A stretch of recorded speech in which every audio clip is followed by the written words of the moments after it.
are live. Hello, everybody. Welcome back. Day 2 of ATSV Phase 2. We have a very exciting panel for you today. Before I go ahead and introduce our moderator, I'd like to remind everybody that we do have a chat function here, and as well as a QA function on the Zoom platform. So if you do have any questions along the way for this presentation or this panel, please include your questions there. Also to all of our Facebook Live viewers, same thing.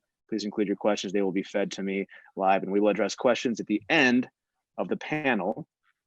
So I'd like to introduce our moderator, Dana Todd, founder of Balodana. I know it's Balodana, but I like to say it like that because it's fun. So welcome back, Dana. I know you were with us during the last virtual show here a few weeks ago. So welcome back. The talk is From Data to Doorstep, Building the Slow Fashion Supply Chain. Slow fashion is not something you hear very often. So very excited to see what our panel has to say about that. So Dana, the floor is yours. Thank you, Jason. And thanks everyone for being here. It's a passion point of mine, the topic of on-demand manufacturing. And when I started researching this a few years ago, thinking of like, hey, let me do a startup in custom and on-demand. And along the way was just really privileged to meet a lot of amazing people, 4 of whom are joining me today on our panel.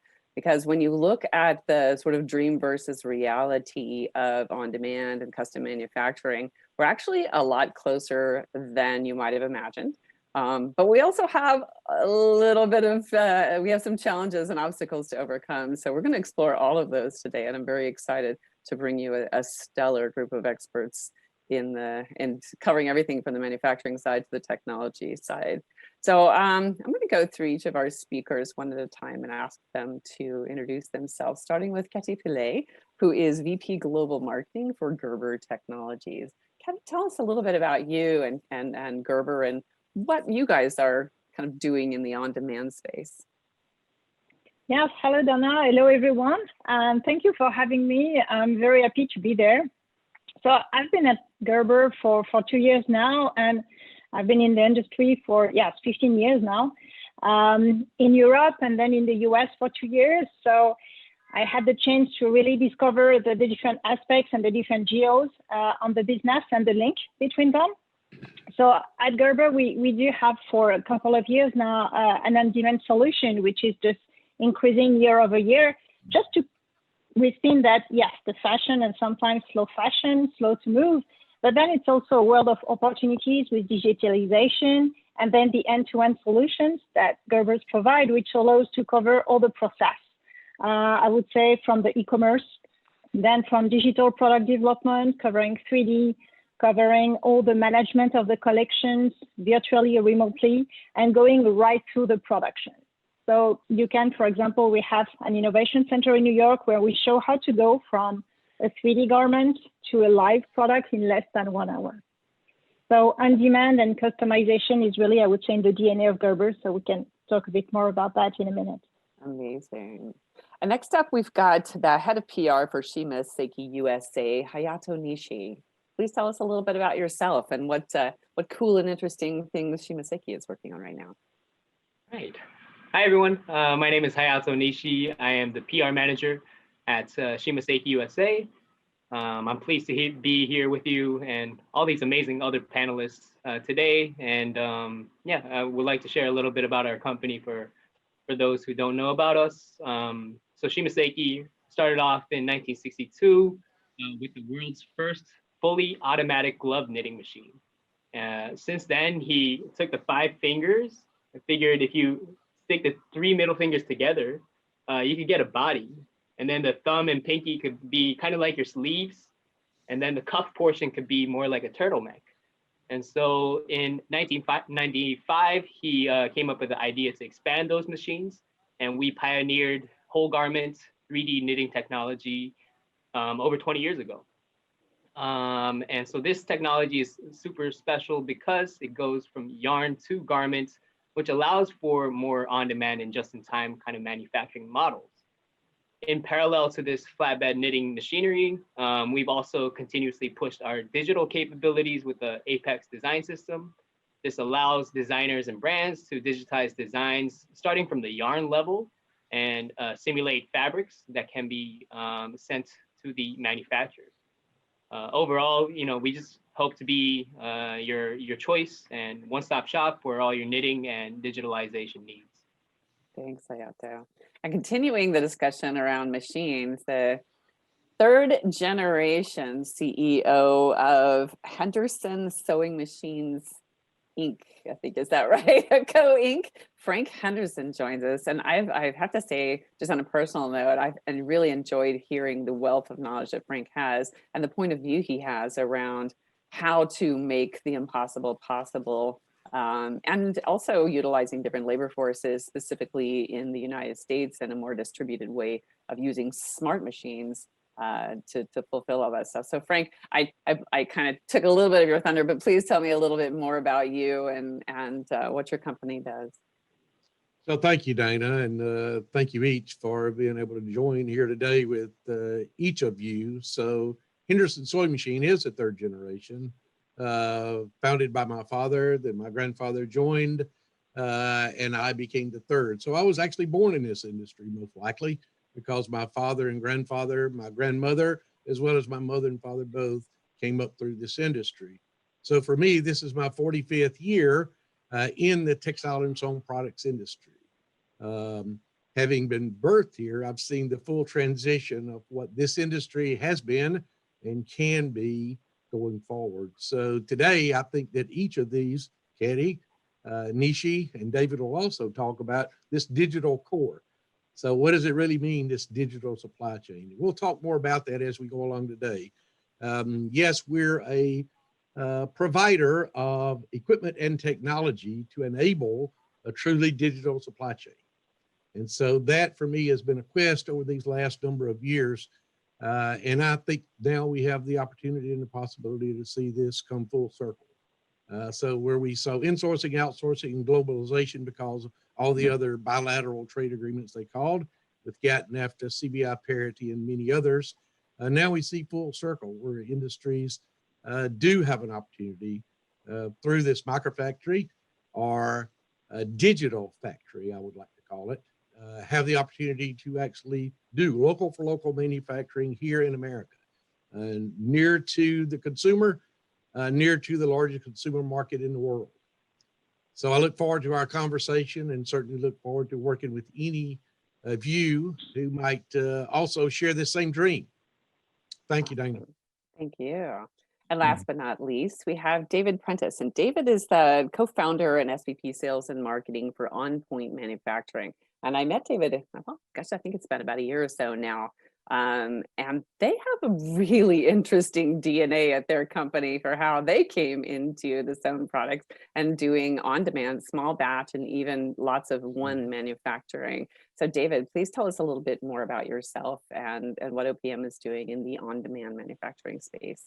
Well, thank you so much, Dan. We're happy to be here and a part of it. I just listened to Frank talk. I'm waiting on him to write a book on his experience watching this transition through the years. The knowledge he has is amazing. OnPoint Manufacturing, I love that, a different DNA. We are unique in this industry. We are a on-demand, one-off fashion clothing manufacturer. What does that mean? Purchase activated software technology is a term we put out there in some of our marketing pieces. Basically what it means is we work with clients, brands, labels, brick and mortars to set up their garments in our system. When they sell the garment, they can turn and drop the order into a portal with us. We'll manufacture that piece and ship it straight to their customer, typically in 3 to 5 business days from the time they place the order. So we get those guys out of the inventory business, out of the shipping business, out of the warehouse business. Our mantra really is sell one, make one, ship one, and repeat it as often as you can. So our MOQ gets a lot of head turns because it's literally one. We literally make one garment at a time. The only thing in inventory is our clients' fabrics and notions. And when they sell one, we make it and get it out the door directly to their customers. So Ketty, you hit it on the head. It's on demand and customization. I mean, that's where the world is going. And we're trying to help push it there from the US. We're 100% US manufacturing. Awesome. Well, and we've just completed a very comprehensive study about, and I was curious, earlier this year, Deloitte accelerated their predictions about the adoption of on-demand, and well, they called it custom clothing, but the two are sort of obviously tied together. And they are predicting that the custom clothing industry is going to move from less than 1% to 30% of the market by 2030, which is pretty powerful statement. And I was like, well, that's great because I do custom clothing, but also let me just double check that. So we ended up doing a large scale research survey of over 600 people. And we found actually that 44% is a blended average between men and women are interested in, or and say they are interested to some extent or a lot of extent to buy custom clothing. And actually, if you look at the ones who have already bought custom and the ones who want it, it's about 75%. So we've got this growing demand coming up, or at least that's what the numbers tell us. I wanted to ask you, I'll go through here real quickly. What are you seeing out there from your experience in terms of the buying behavior and demand for custom? Do the numbers play out right now? I mean, obviously pandemic's wacky, but is it playing out? I'm gonna actually start with you, Frank, because you have the purview, the long purview here. Are you seeing a demand for that rise? Yes, we are. And I think that's in a lot of different areas. Of course, the pandemic has brought about the PPE. PPE being manufactured here in the States, as 98% of that product was brought. But when you look at brands and retailers and fashion, that's also, we've seen many of those shutter with brick and mortar. So much more going to on demand, much more going to orders of one, much more going directly from the consumer driving the marketplace down to the product actually coming into their home. In a very short period of time, as David said earlier. We used to be talking about things that took a year and a half, then things that took months, then things that took weeks. Now we're down to things that take days. How do we manufacture a product in days? The way we do that is with a digital core. That is, we start with digital, the planning, production, the sales, the on-demand production, the virtual samples, all of that being an MOQ of one. Thomas Industries recently did a survey that said that 30% of the manufacturing companies plan to do a local for local manufacturing here in America within the next 6 months. The survey goes on and says that Thomas in March found that 54% of the people were likely to bring a manufacturing facility here in America. Then by April, that grew to 64%. And then by June, 69%. But 30% of those within a 6-month period of time. So that's all encouraging information. So this whole post-pandemic situation will bring change, as we all know. And that change looks like, in my opinion, jobs will be moving back to the largest consumer marketplace in the world. That's here in America. It'd take 5 other countries in the world to add up to what the consumer demand is for clothing and textiles here in America. So as we see that, I think we'll see positions relocating, and we are now currently here in America, near to the consumer market. So Hayato, you're on the machine side, but obviously your sales are impacted here in the United States and worldwide by manufacturers looking for it, who are then ostensibly responding to the needs of customers. What are you hearing all the way down to the consumer level, not just in the manufacturing side of things? Yeah, I mean, I think from my end, I think I've seen a lot of, especially with this outbreak, we've seen a shift in people or consumers becoming a little bit more sensitive and price sensitive and conservative, but they are still willing to pay the extra dollar for value added goods. And that value can come from, if it's a sustainable garment, if it's a functional kind of garment, or it could even be, you know, your customization or your personalization. So we've definitely seen an increase in these kind of value added products versus your mass market kind of goods. And yeah, adding on to what Frank said, we've also seen a surge in PPE kind of equipment, and also into more casual and loungewear pieces for these kind of remote working conditions. I would think so. Stretching, it's everyone's favorite COVID COVID outfit. So David, you guys have seen phenomenal growth this year. Has that come, again, I want to kind of keep it as much toward the consumer as possible, but that relationship, like why are manufacturers going to this route? Is it just to cut costs, or are they hearing from their customers that they want lots of one, that they want customized products? I think it's a lot of the customization. I think the time frame and the delivery time has become huge. And I think from COVID, we've seen that firsthand where maybe that supply chain isn't as great as everyone thought it was at one point. And, maybe we can go from making a small percentage back to a big percentage of the clothes that Americans wear here back in America again. And that's what our push is. As he's just alluded to, had a lot of conversations of we're wanting to launch a athleisure wear line over the last few months. Back in March, I was actually at LA Textile in March 2nd and 3rd, headed back to Nashville after the show when all this hit. And Kirby and I, my business partner, were talking on that Friday evening, what are we going to do? You saw fashion kind of come to a screeching halt.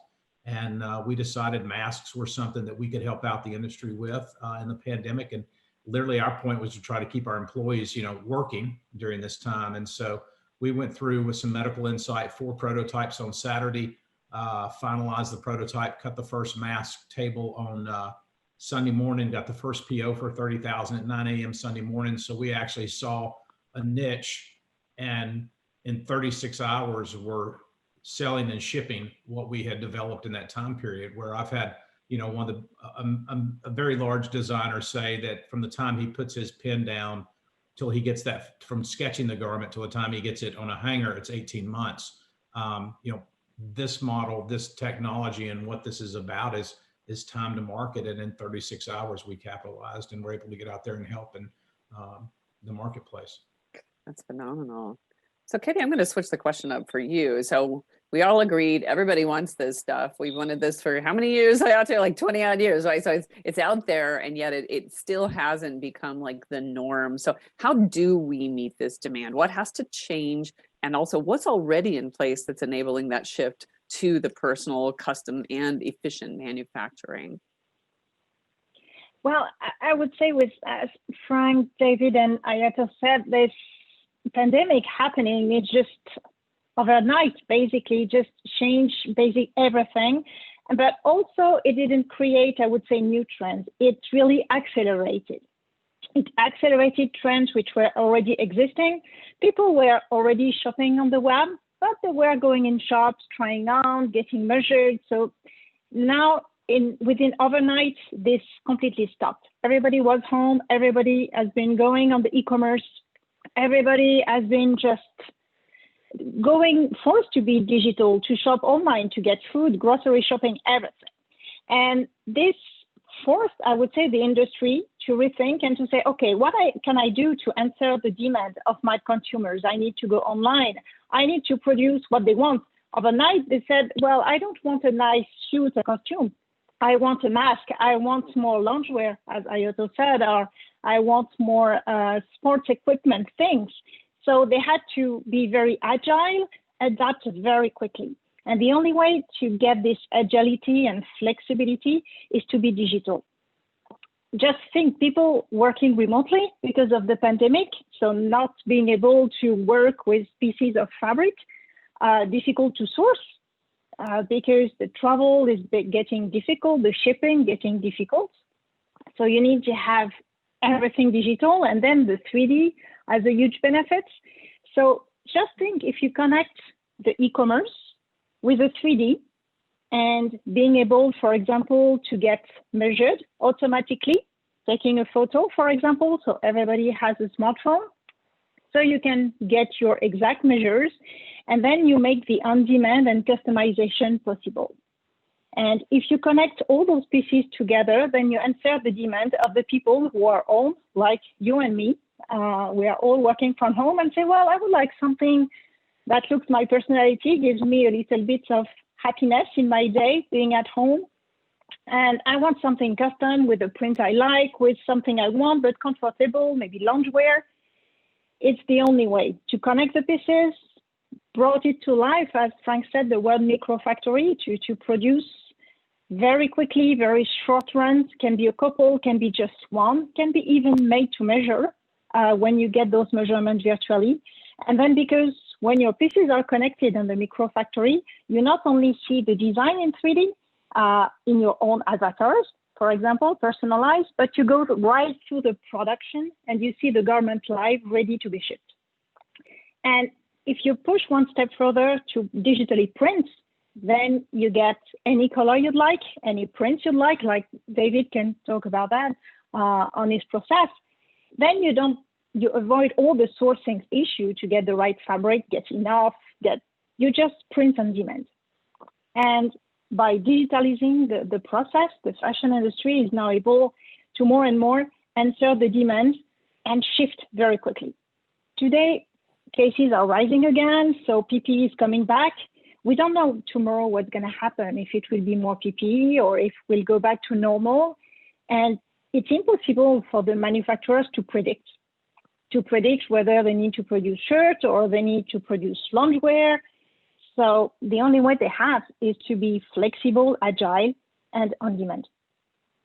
So what do you think is missing then? Like, because we've got prototypes, you've got a prototype, everybody's got a prototype. So there are smaller cases of this system. Obviously, OnPoint Manufacturing has a microfactory, but we're trying to move from 0.8% of the market to basically taking a huge chunk of a $6 trillion industry. So like, what do we need? What's our next step as an industry? What's missing right now to be able to enable everyone to jump into this? I'm actually going to start with Hayato on this because I have to imagine you guys are trying to solve this every day to get the adoption up. Yes, I'm not sure if I could directly answer this, but I think in general, we've had designers that were able to, I guess, put their ideas to paper, but there was no language that the designer could speak with the manufacturer with. And that's where you get the clear miscommunication or errors that in the prototypes and stuff like that. So I think one area of improvement that's necessary is more technical designers that could really design in the manufacturing language. Another, if you're looking at the brand side, I think the consumers themselves want personalized goods, but they aren't educated enough to be designers themselves. So they can't customize an entire garment. They need preset parameters of customization, similar to like Nike ID, where you have the shoe, but you could choose select panels. And I think brands need to kind of offer a platform to allow their customers to digitize and kind of see things on the screen in order for us manufacturers to really take that into consideration and manufacture accordingly. Frank, what do you think are the biggest challenges that the industry needs to address right now to make this happen? I think our biggest deterrent is the status quo. That is, why do we have to do things the way we have for the last 50 years, or last 75 years, or last 100 years? So one of the biggest deterrents in making people understand zero inventory, okay, and zero lost, and to have an agile supply chain. If you go into many manufacturing facilities today, it looks the same as it did 25 years ago. And that has to change in order for, haven't we all changed? All of us are walking around, as Ketty said, with a cell phone. Did you have the same cell phone that you had 25 years ago? No, you probably didn't have one. So we're changing in other respects, but we expect the manufacturing platform, or what we actually have in many of our manufacturing facilities, to look the same as it did 20 or 30 years ago. And we're using equipment and technology that's 20 or 30 years old. And we're using Excel spreadsheets to do everything. It doesn't have to be that way. All of that can be done with a digital platform. I see Nishi actually agreeing, and I know David agrees, because that's what they do every day. You don't see Excel spreadsheets scattered throughout a plant. You see one piece flow. So they're making one dress that has, by the way, your name on it, Dana, if you want, with your label on it, exactly the same color that you want. And Shima has enabled that with the yarn bank. And we have digital fabric definitions coming quickly in the future. We have 3D, where you can actually change the fabrics on the actual avatar model that you have that's your size by taking a body scan of yourself, or in some cases, taking a picture with your cell phone. That changed to a digital image. And so everything is the core of it is digital. So the biggest deterrent we have today is the status quo. And why can't we adopt virtual sampling? Why can't we adopt a digital platform so that we can do what David Prentice just said, change in a matter of minutes or days, but not weeks and months. And we can have that custom that you want, that everyone else wants, that mostly ladies, obviously, we guys are a lot easier to please than you ladies because everyone wants something different, your own color, your own style, your own size, custom to what you want. So we had a question pop up because one of the things that I think when we look at why people are stuck in status quo is it's very difficult to re-engineer not just the factories, but also the business model itself. And this is timely because a question just popped up in the Q&A. As a fashion brand, how do you reap economies of scale with on-demand manufacturing? How does the price per unit compare to, say, producing 300 units per style or color overseas? I know, David, you actually have an opinion about this because you guys have run the numbers. This is literally how you guys got this idea. It is indeed, and Frank hit the nail on the head. It is the status quo. Well, why did you do 1,000 run minimum? Because that's what we've always done.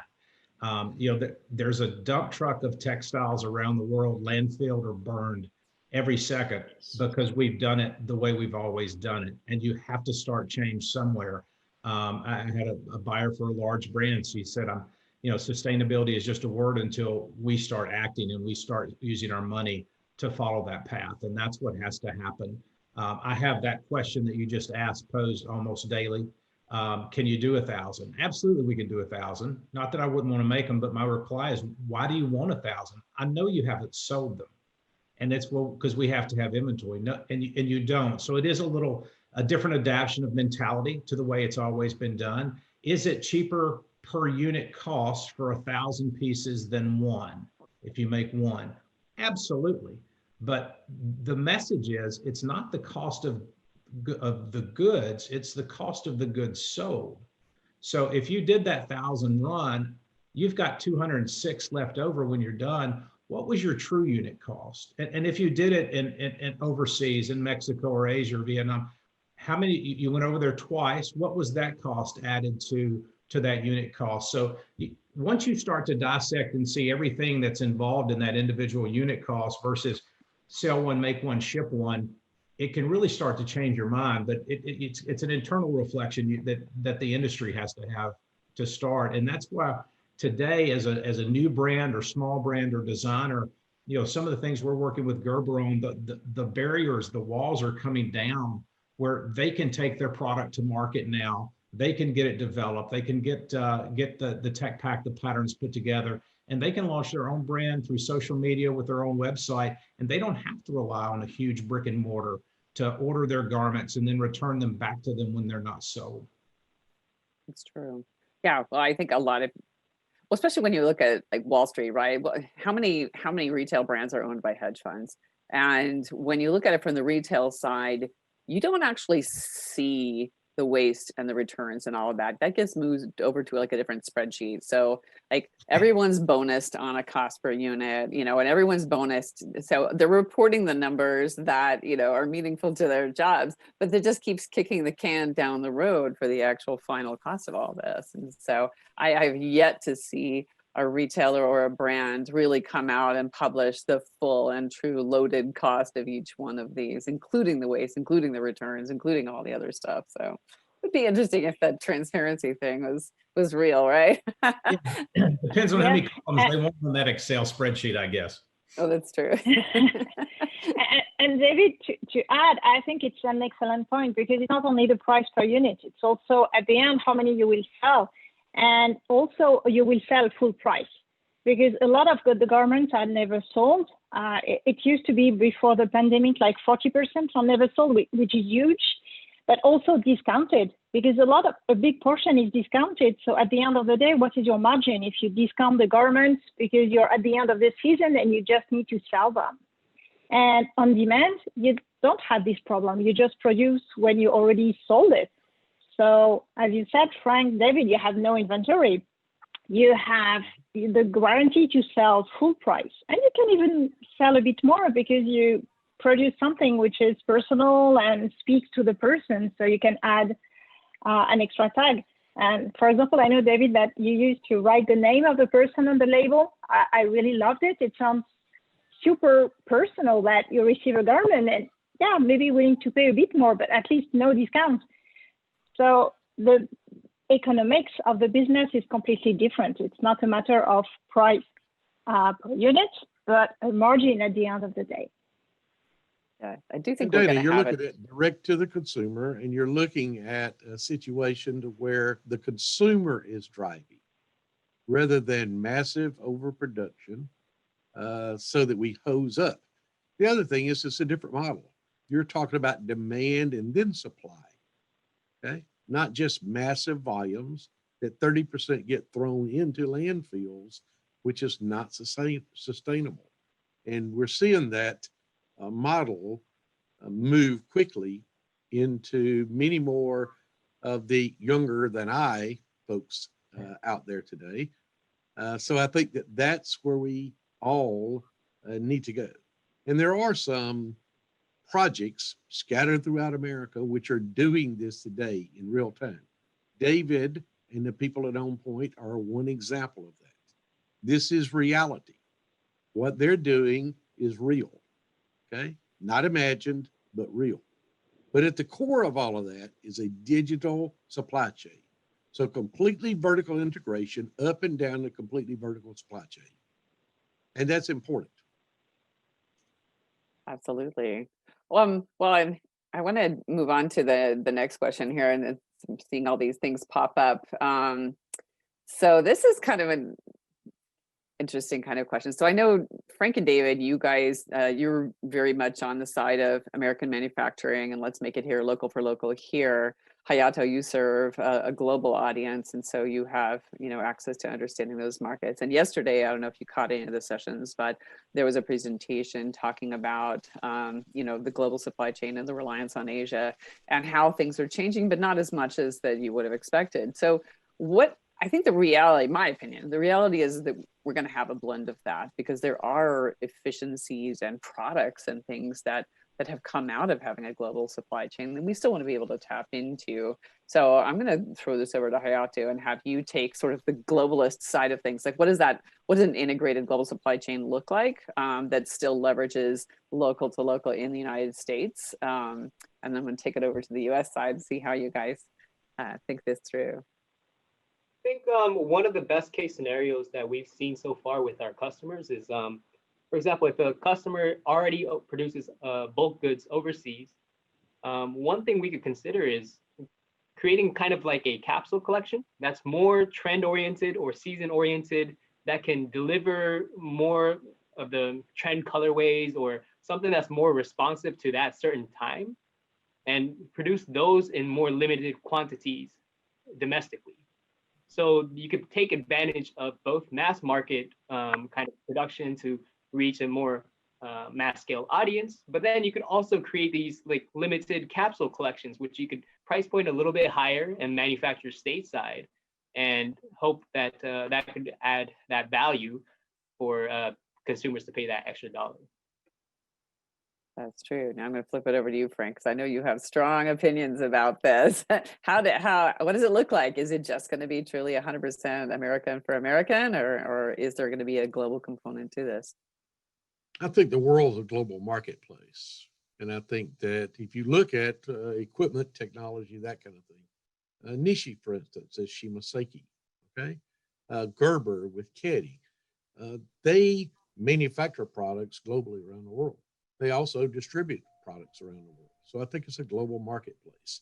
To say that we in America will have 100% of everything that we consume from the consumer side only here in America is probably not going to be for some period of time, if at all ever. Okay. A couple of reasons I think lend itself. So our industry, this industry, was dominated by America many years ago. But if you look at the machinery that David and his people are using or other consumers manufacturers here in America. The majority of that is made abroad, not made here in the United States. A couple of companies manufacture sewing machines and or ultrasonic welding equipment and other types of joining equipment here in America, but very few, very few. So it becomes a global supply chain. The other thing is, if we look at a textile product and you look at what is opening, bleeding, carding, spinning, weaving, dyeing, finishing, in many instances, we're starting with fiber in a cotton field, and that fiber is transitioned across here in America to make yarn or woven fabric. But if you look at apparel fine fabrics, there's almost no apparel fine fabrics existent here in America. The supply chain is dried up. There's a lot of knit fabrics or fabrics that are not ring spun yarn. But if you look at apparel fine fabrics, majority of it's in the Asian arena. So I think we'll always see, for the very foreseeable future, probably in my lifetime, where we have an interconnected global supply chain. And I don't think that's wrong or bad. I think that's the way that we all view the world through a global lens.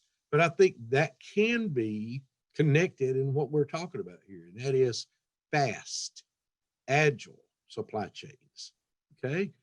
There's some projects here in America today that are supported both by people from the Asian arena and people in America joined together to produce goods, as Nishi just said. Some of the volumes come from outside the USA, other individualized, personalized, customizable products take some of those in the form of blanks, and others to where they're actually producing the product right here in America.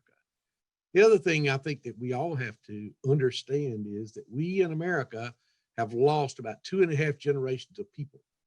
People who have the skill sets, that's seamstresses, engineering staff, operators, quality control people. It's a huge, huge problem.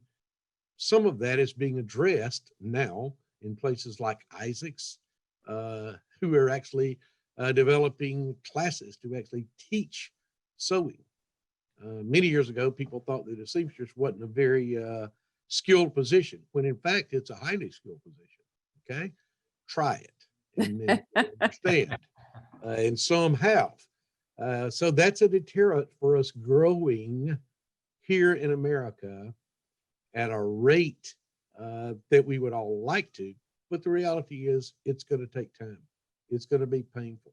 If we're going to be on the tip of that spear, we're going to endure some of that. David and the people at OnPoint are seeing some of that, as many, many others are. So I think it will be, to your question, part of an interconnected global supply chain. However, if we make that digital, and digital is a core, we can do it a whole lot faster wherever part of the world we're in.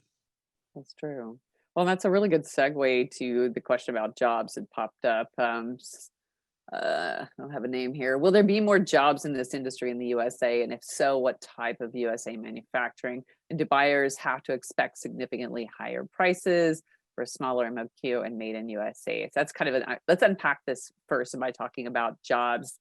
I actually would like to have David and Ketty kind of take both sides of this one. So David, you guys, as you grow, you're out there hopefully hiring people. What does the job market look like? Do you expect to be a large employer, or do you expect to try to do more automation? So the way our model works, it's about as automated as you can get. There's conveyor in our facility now moving totes of product around the next plant. We'll have robots doing that, and it's already designed. But we still have humans pushing thread and fabric through machines, and that's not going to change because they're not doing the same garment over and over. If they sew 10 pieces, it's most likely 10 different garments, probably from 10 different brands or labels.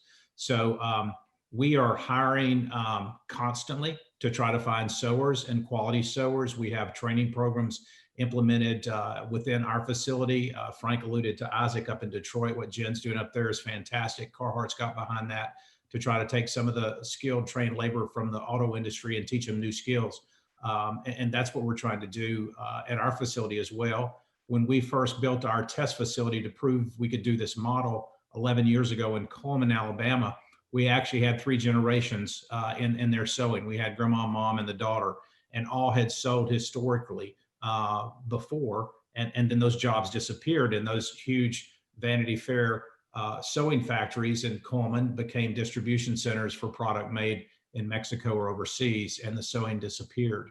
So, we're trying to get the sewers where we are in the 60s and 70s. The cut and sew capital of America was from Birmingham, Alabama to Chattanooga, Tennessee. So we're in the hot belt of it there. And we've got, our issue is the age of the workforce there, and bringing new ones in. And if you were to walk in our plant today, you'd see some people on up there, Frank and my age, and you see some girls that are at the local college that want to learn how to be a seamstress and want to learn manufacturing. And you see some younger kids in their teens that are seeing what we're doing, and they're wanting to adapt and try to figure out a skill there for us.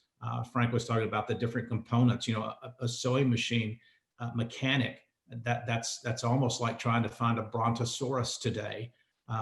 There's a rumor there's only one in Texas. And so not only do we have to have the sewers, we have to have somebody to keep it up. So we have a gentleman who's been in the industry his entire life. He's 70 and retired, comes to our facility a couple times a week or PRN basis. And we've got a very mechanically inclined young guy that he's taken under his wing, and he's teaching him his trade of being a sewing machine mechanic. So those are things that, as Frank alluded to, they left us when NAFTA drained the pool here and factories shut down right and left and everything went overseas. And I don't think it's going to be tomorrow or next year, but I think gradually we'll bring manufacturing back to America more and more. And as you alluded earlier, it's a specialty line, or it's the ability to, you bring that typical V-neck sleeveless blue dress to market, you grade it size 2 to 14, and you put it out there, and you've got one SKU.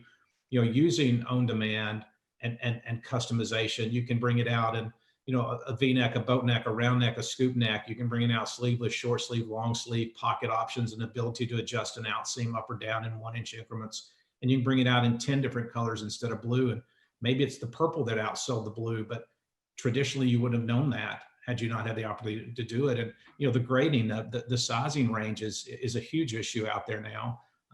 You can take that to 00 to 32 if you want to in this model, and reach out to all the different categories out there for people that are looking for good and quality fashion.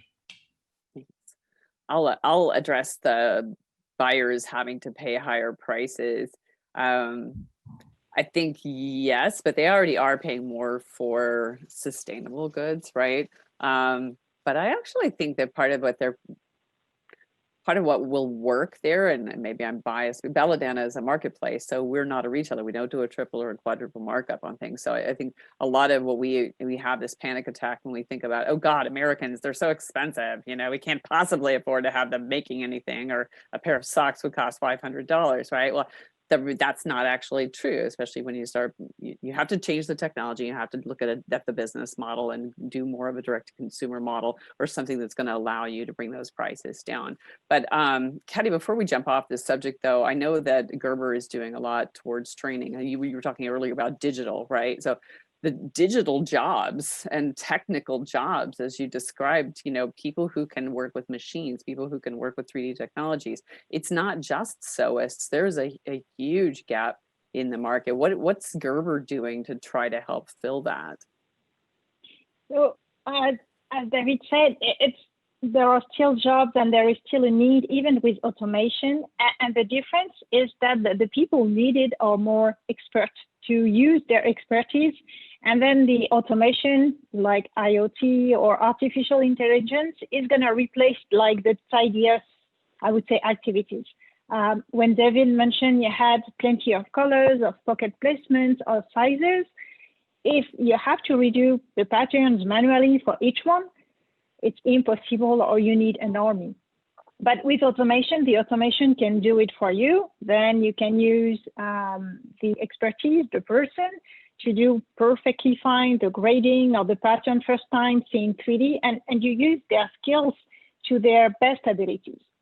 And what Gerber is doing, because also we are transitioning to digital, we had Gerber University, which is an online learning platform. So we already had this platform before, and we accelerated with the pandemic. So that allows the people to get trained on 3D, knowing the pattern making, they can learn the 2D, they can learn the 3D, they can also learn, we talked about Excel spreadsheets earlier with Frank and David, with the PLM, so they can be trained on how to remove those spreadsheets and work on a more collaborative way and digital way.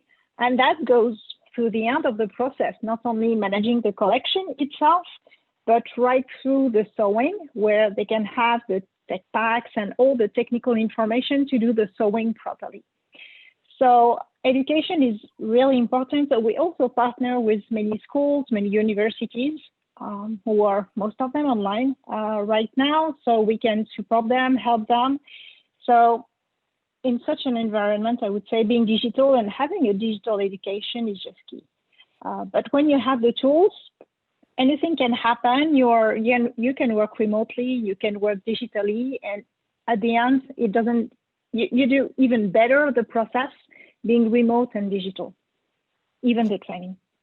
I feel like we should just start recruiting all those kids who are out there creating 3D designs and Roblox. And, you know, we basically created a young generation of Minecrafters who understand how to create three-dimensional objects, right? Like 4-year-olds can do it now. So why can't we recruit them into our industry? I feel like there's like a whole untapped market there of resources and talent. Dana, also, you Yeah. might know also that there are others besides just Isaac, as David and I were discussing. Jen Gargano and them are doing a great job at Isaacs. But Advanced Robotics and Manufacturing, ARM, is actually funded by our government, and ARM is putting a lot of workforce development issues in place. And there are other online digital tools. Some of you may or may not have ever heard of Shima.io. That actually has the ability to actually train an operator on an iPad or a cell phone at the actual machine that they're working with. Nice. So it's almost like a game. So these digital tools do exist for a younger generation than I, and especially young folks coming along today. There are many tools that are available. One of the things is we in our industry have not done a good job of making people understand throughout America that this is a very progressive and aggressive industry, okay? That this is not a sweatshop, that manufacturing plants today look far different, or should look far different than they did in the past. And there are skill sets that are needed for the now generation, the ability to use these digital tools. And I think the whole ecosystem of the manufacturing platform of the future will look far different than it would in the past. If we're going to implement automation and robotics, it takes a different skill set than a shade tree mechanic, so to speak. It needs to be someone who can learn, who does understand electronics as well as mechanical systems, who have the ability to implement this new digital technology into the marketplace today. We have some young, epic growing technicians. The last two, we got one from the Army who actually built jet engines, okay? We have a second that's come an awful long way. He actually came from an A&P class. So he learned how to fix airplane engines before we ever taught him how to fix sewing machines, how to implement automation, how to implement robotics into the marketplace. So there are places. David mentioned also Detroit. So as the auto industry changes, maybe even to more of electronics where they still have mechanical systems, many of those people can be retrained and retooled and are being trained today.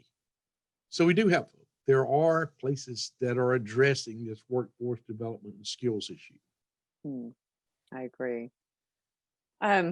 Hayato, the question, I don't think we've quite answered this person's question about the difference in cost percentage for doing on demand. You guys have probably run the numbers, because you have to prove it's worth it, right, to get a customer to invest in the machine.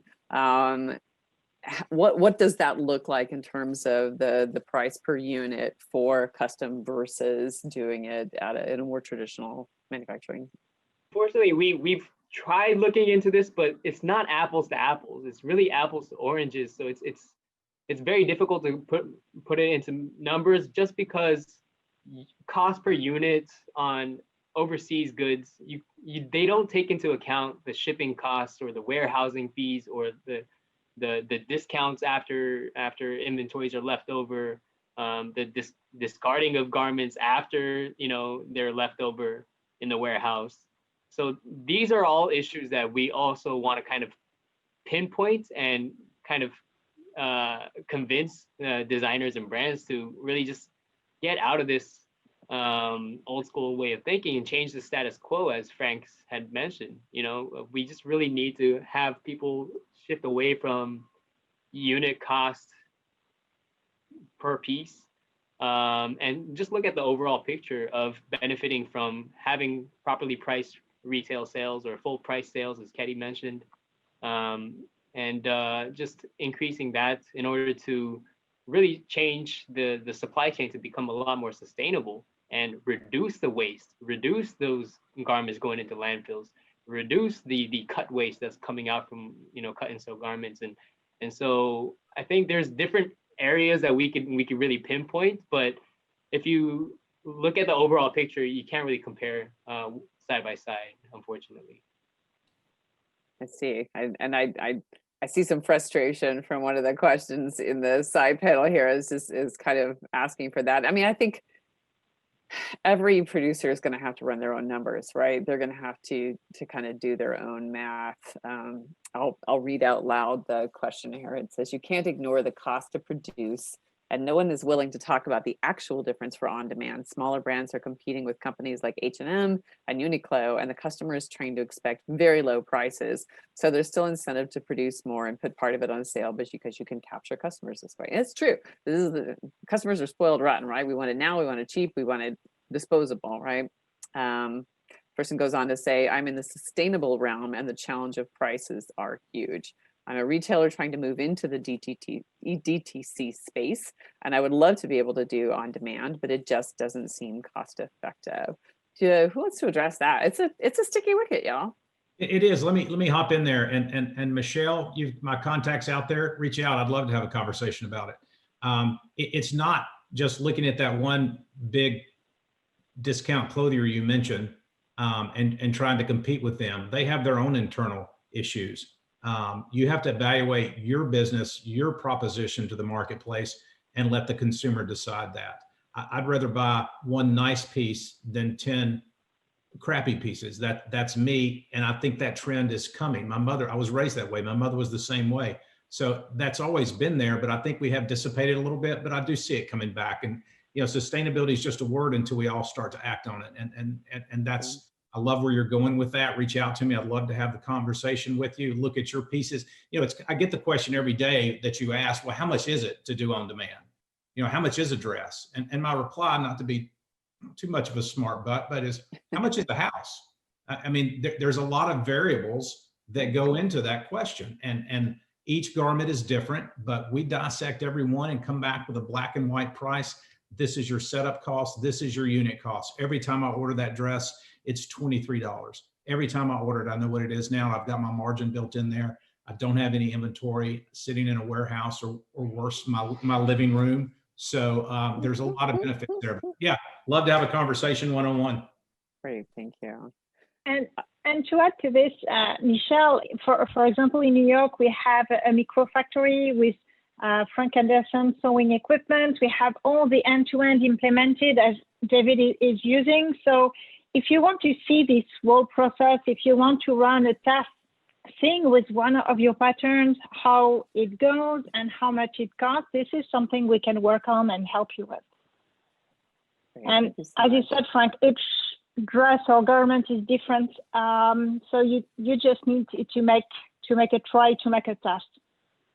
I think we all have a lot of learning and sharing to do, and I really appreciate the generosity of you guys being willing to kind of open the kimono and let others know that this is absolutely possible, and I really appreciate that about you.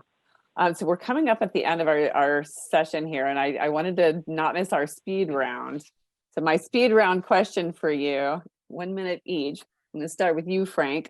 Technology, because I'm a geek, right? In terms of enabling technology, what's hype and what's reality right now? Boom, go. Okay, so there are items that can be automated.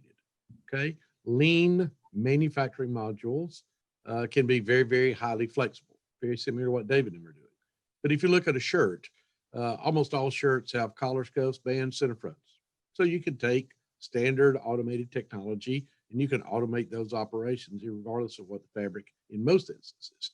Now, sometimes you might have a lean module that is knit. You might have another lean module. You automate all the things that you possibly can that are going to stay the same.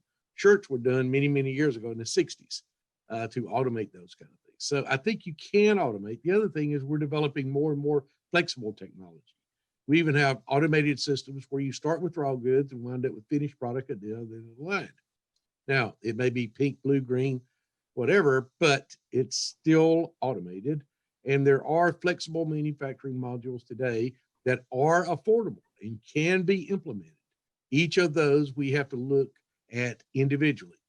Automation and technology is very product specific. Product specific in the fact that you're probably not going to use the same automation on a shirt as you would use on a jean, or if it's an 8-ounce jean versus a 14 3/4 ounce jean. So there are automated opportunities and possibilities out there in the marketplace. As David said, let's have that conversation. Let's look at what is possible, and then let's utilize that. The people at Shima have done a phenomenal job, Nishi and the people at Shima, with producing an amazing array of products that start with yarn through a whole body knitting garment process, and they can make shirts and trousers and jackets and slacks and pants and even car seats. So it is possible. It's possible. Well, since your name was invoked, Hayato Nishi, please tell me what's hype and what's reality. Give me one that's not quite ready for prime time, and also tell me what's reality that people might not expect. I think in at least the knitting area, we've seen a lot of attention towards body scan. I think this is still some areas that needs improvements, mainly because even if you get the proper body scan measurements, it doesn't account for fit preference. Some people like a Euro skinny fit, some people like it a little baggy. So having body scan data doesn't necessarily result in a better fitting goods, just because everyone has a different fit preference, which is the biggest variable that's really hard to control. So I think that's a hype area that's, in my opinion. Mm-hmm. Reality is kind of more of a circular fashion economy. I think that's the reality. One example I could give is the garment-to-garment recycling system that was released by Hong Kong Rita in partnership with H&M Foundation. This is a concept that fits in a container space where a customer could bring in a garment where the garment gets opened, cleaned, carded, drawn, and then spun into a new yarn. And then it goes onto our knitting machine and knits out a garment in one entire piece. Wow. And so I think that's the next kind of reality of circular fashion, of really seeing your products being recycled, because you have a lot of stores taking recycling stations where you could bring in garments, but you don't know where that goes. True. So I think that might be the next reality that I'm hoping for, at least. Very cool. Ketty, take it. I would go for 3D because right now we saw a lot of 3D solution on the market with more beautiful images than the other. And then when you see on the website, people are yes, happy to buy with the 3D image. But the thing is, it's great to buy in 3D, but then you need to produce and make sure that what you produce actually look like your 3D image. And the challenge with those 3Ds is that it's completely disconnected with the production pattern. So you have a great image, you have a perfect body fit, but then you need to create the pattern from scratch, and it will never look like your 3D image unless you make many, many, many tries, hours, and then the benefits of the 3D is lost there. So I think that the most important thing right now and more actionable for companies is really to connect the dots. What the consumers want and how can I deliver it? Not oversell, because you're going to oversell maybe once, But then the next time the consumer will say, oh no, I won't buy on this site just because I know what I will receive doesn't look like what I thought I was buying.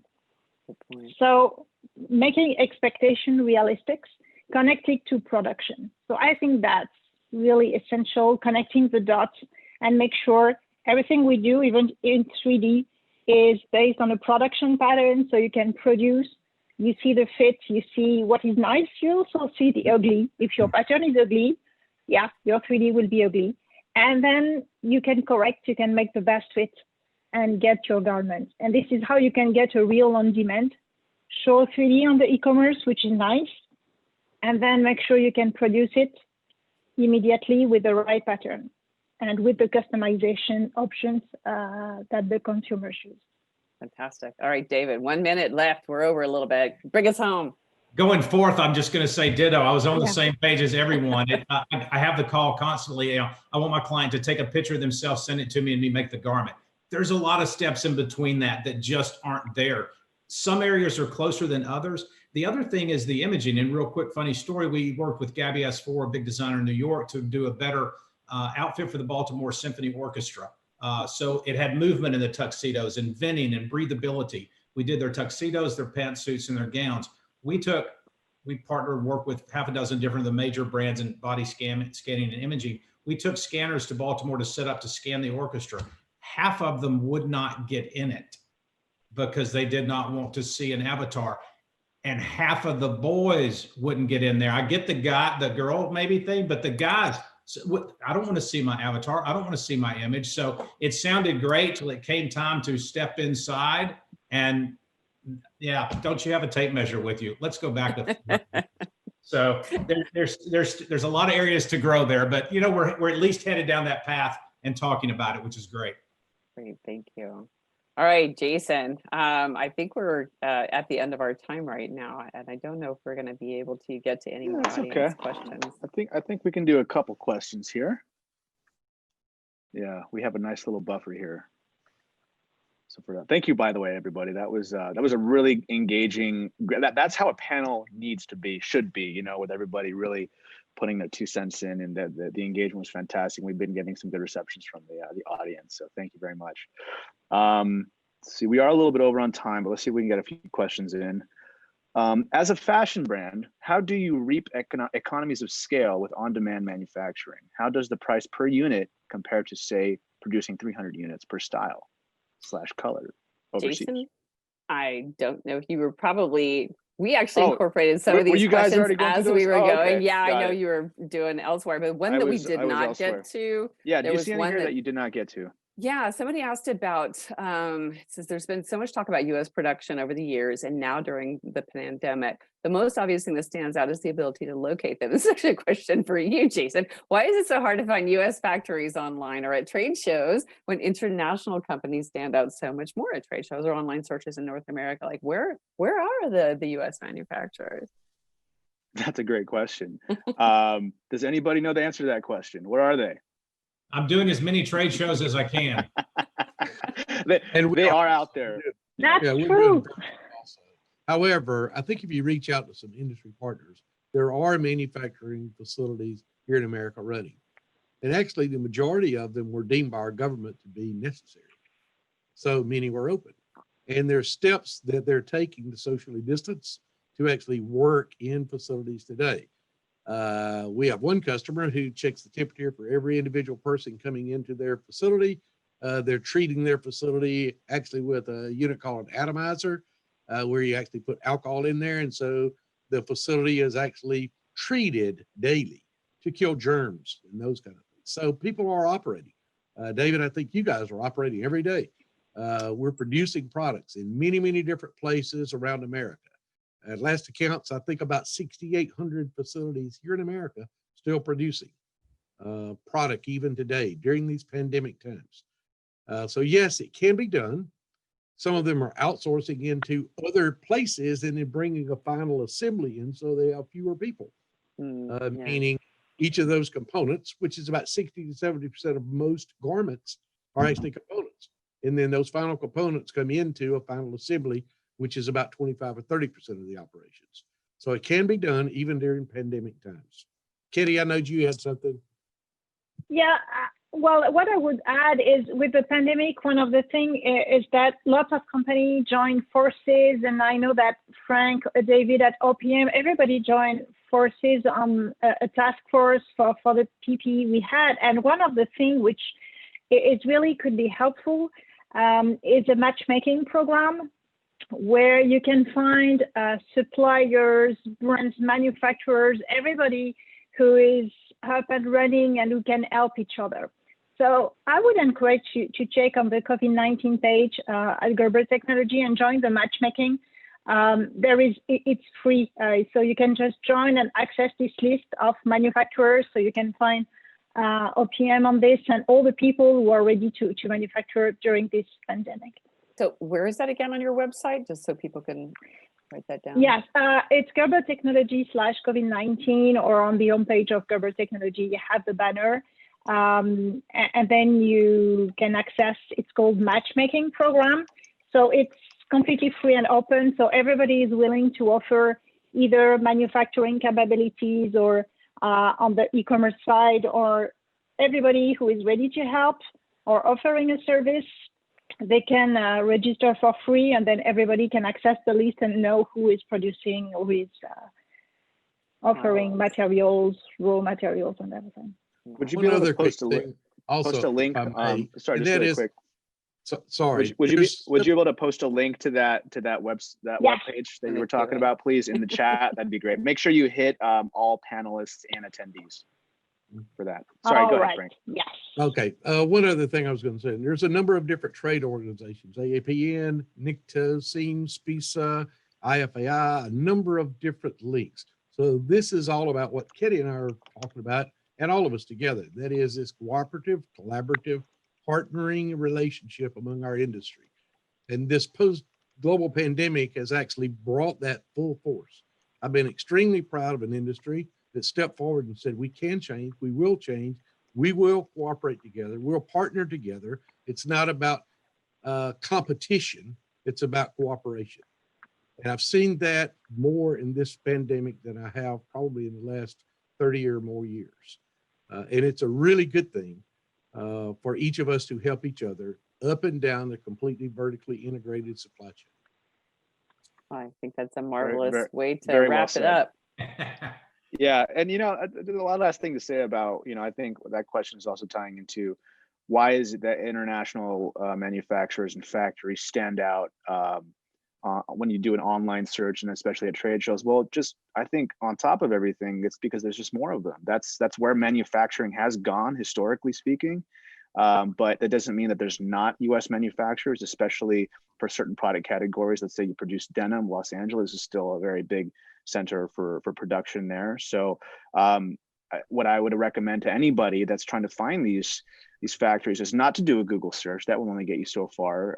It's much easier to reach out to these trade organizations or companies like that our panelists represent here. And one great resource is, if you want, go into the matchmaking section here on the show. That's exactly what these trade shows are here for. If we don't have exhibitors that are U.S. producers, we will certainly be able to find them and refer you in the right direction. That's why, the ATS branch of what we do is a big part of what we're doing in the United States, but we have a global resource pool for Tepton Wholesale and Manufacturer.com and our affiliations with other organizations as well. So we've already done the hard work for you. It's just a matter of getting in touch with representatives. So I will wrap that up with posting a link here to our dashboard for the show. This is essentially the trade show floor for everybody here. So we do have our sessions listed there as well, but also you can view our different pavilions. This is for all of our viewers on Facebook and here on Zoom. And then please feel free to check out or I encourage everybody to check out the matchmaking virtual hangout is what we're calling it. And essentially that takes the place of the show floor. So our panelists and speakers will be popping in and out of there. The ATS staff is on there as well, if you can answer any questions you might have for matchmaking as well, and just any other resources you might have. So with that, I'd like to say thank you to all of our panelists again, and thank you, Dana, for moderating. Very well done. So thank you so much, Dana. Thanks, Thank guys. you all. Thank you, everyone. Thank you, Dana, and thank you, everyone. It was great to talk with you. Fantastic. Thanks, everyone. Have a great afternoon. Thank you, everyone.